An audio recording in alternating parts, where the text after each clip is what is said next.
Alright, so this is the HMS Rodney 1700th from MENG.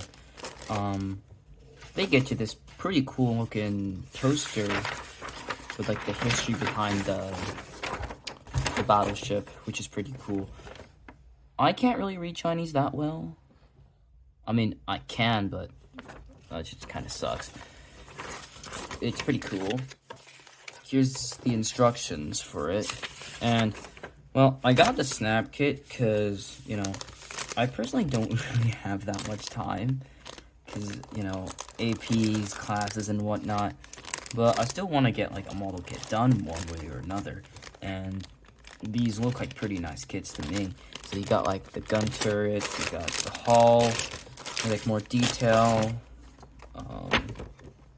Review. There's your decals. So it's like the superstructure, I think. Yeah, there's a superstructure. The hull, nice. So that they separate mold it, that's pretty cool. So that way it won't get paint all over. Actually, I'm not gonna even try and paint this thing either. We just don't have much time to do it. Here's the main hull. That's pretty nice. And there's the boot stripe. So everything's separate, which is pretty cool. Yeah, alright. Well, I'm gonna time lapse it now and let's see what we have.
you.